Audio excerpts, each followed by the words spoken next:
शुक्रिया। ये जो गुज़िश्ता जाम साहब की हुकूमत थी वो माजी का हिस्सा बन चुकी है। अल्हम्दुलिल्लाह हम एक छोटा सा कारवान लेके निकले, फासलों की तरफ बढ़ते रहे। हमारे कारवान में कदावर शख्सियात आती रहीं। आज शुक्र अल्हम्दुलिल्लाह जो शख्स कहता था कि मेरे पास दो बंदे भी बचेंगे तो मैं इस्तीफ़ा नहीं दूंगा, वो इस्तीफ़ा दे चुका है। बलूचिस्तान की हमने जब 20 तारीख को ये करारदाद पेश की, उसी दिन फैसला हो गया था कि कैद अवान अपना अखलाकी तौर पे भी अददी तौर पे भी इस ऐवान का एतमाद खो चुका है। मैं समझता हूँ कि जब ये ऐवान एक फ़ैसला कर लेता है, उसके फैसले को, क्योंकि इसको कहते हैं ऑगस्ट हाउस, तो कबूल कर लेना चाहिए। लेकिन जाम साहब को मैं ज़्यादा तो कुछ नहीं कहूँगा, इतना कहूँगा कि वो एक कबीले के सरदार, एक इलाके के बड़े, फिर चीफ मिनिस्टर के ओहदे पर जब उनको हर चीज़ नज़र आ रही थी तो उनको उसी दिन मुस्तफ़ी हो जाना चाहिए था। खैर, उसके बाद जिस तरीके से 72-74 सालों के इस पाकिस्तान की तारीख में अखलाकियात को पामाल किया गया, जैसे कि मेरे दोस्त ने कहा, कैद इख्तिलाफ ने कहा, कि मैं एक मिसाल देता हूँ। मेरी दुश्मनी 25 से 28 साल चली। मेरे अपने लोग थे, दर्जनों के हिसाब से कत्ल थे। मैं अपनी बहन और अपने घर वालों को लेके उनके पास चला गया। उन्होंने वो सारी कब्रें मुझे माफ़ कर दी। मेरे लिए नहीं, वो जो मेरी बहन साथ थी, मेरे घर वालियाँ थीं, मेरी रिश्तेदार थीं। ये कोयटा जहाँ पे इस वक्त हम खड़े हैं, शाल कोट, शाल होती है चादर। इस सूबे की रिवायत, हम कबायली रिवायत के पासदार हैं। यहाँ पे जितनी कौमें भी आबाद हैं, एक ट्राइबल सिस्टम है, हम सबको वो एहतराम की तरफ ले जाता है।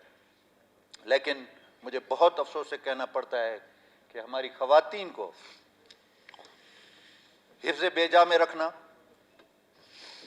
ज़बरदस्ती उनकी वफादारियाँ तब्दील कराना, उसके साथ साथ लाला रशीद बैठा है, बीमार आदमी, फिर हमारे अकबर आसकानी साहब, फिर हमारे एहसान शाह साहब।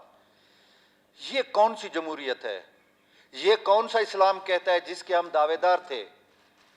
ये कौन सी अखलाकियात थी जिसका हम लोगों को दर्स देते थे कि आप अपने इक़्तिदार के लिए इस हद तक नीचे चले जाएंगे कि इस सूबे की, इस मुल्क की एक हैसियत एक मुसलमान की आप तमाम रिवायत को पामाल करेंगे। फिर मैं खड़ा हूँ। मैंने पहले भी मुझे परसों सईद हाशमी साहब ने कहा कि आप कसम नहीं लिया करें, अगर कोई इतबार करता है तो ये दो होंठ जो है ना, ये कुरान का दर्जा रखते हैं। मैं खड़ा हूं इस ऐवान में, मैं जिम्मेदारी से कहता हूं, पहले 10 करोड़ माइंस एंड मिनरल की वजारत, मैंने कहा ये थोड़ा है, थोड़ा सा ज्यादा करें। उसके बाद कि कौन सी वजारत, मैंने कहा पीएनडी और पैसे। मैं जिम्मेदारी से कह रहा हूं। शाम को फिर मेरे पास, मैं उस शख्स का नाम नहीं लेता हूं, आया पीएनडी, आपके दोनों तीनों पुराने महकमे और 20 करोड़, सिर्फ आप 3 दिन के लिए गायब हो जाए। हम आपको गायब नहीं करेंगे, आप खुद गायब हो जाएं। आप चलें, मेरी गाड़ी में 20 करोड़ पड़े हैं, मैं आपको कैश पेमेंट करता हूं। मैंने कहा जनाब आली, मैं एक सरदार हूं, मेरा एक मकाम है, ये चीज़ें कहाँ बिकती हैं तुमको भी अच्छी तरह मालूम है, मुझे भी अच्छी तरह मालूम है। आप सुकून करें, आप अपनी जो है ना जो जिम्मेदारी है वो निभाएं, अल्लाह खैर करेगा। फिर धमकी दी गई, फिर इलेक्शन कमीशन में, जो सुबह इलेक्शन कमीशन है, वहाँ पे मेरे 2018 का रिकॉर्ड, मैं अपनी अदालतों को सलाम पेश करता हूँ कि सुप्रीम कोर्ट ने मुझे उसमें रिलीफ दिया।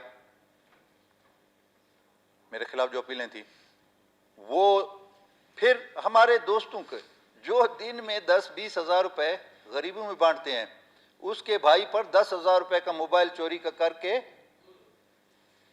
उसको पाबंद सलासल किया।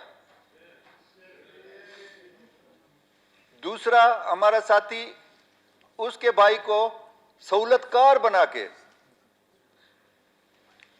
उसको पाबंद सलासल किया।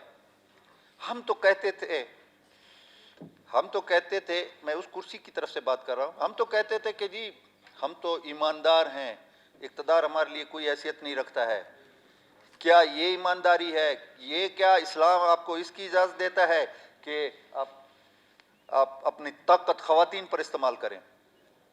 मेरा ख्याल है आखिरी, मैं उस शख्स को कोट नहीं करता हूं जो बहुत जिम्मेदार हैसियत में है, उसने कहा कि आखिरी 3 दिन उसने लॉ इन्फोर्सिंग एजेंसीज जो अपर लेवल पे हैं, पुलिस नहीं, ये नहीं, उनको कहा कि जहां पे ये बैठे हुए हैं, जिस पनाहगाह में, रेड करो, जितने आदमी मरते हैं मरें, 5-6 आदमी उठा लो। अल्लाह आपको जिंदगी दे, आपको और इससे ज्यादा मकाम अता फरमाए। नहीं, मैं कह इससे ज्यादा अच्छा मकाम आपको अल्लाह नसीब करे। लेकिन एक चीज मैं जरूर कहूंगा कि जाम साहब की सियासत अपनी तो अपनी वो दफना चुका है, आने वाली औलादों की सियासत भी उसने दफना दी है, ये रिवायात पामाल करके।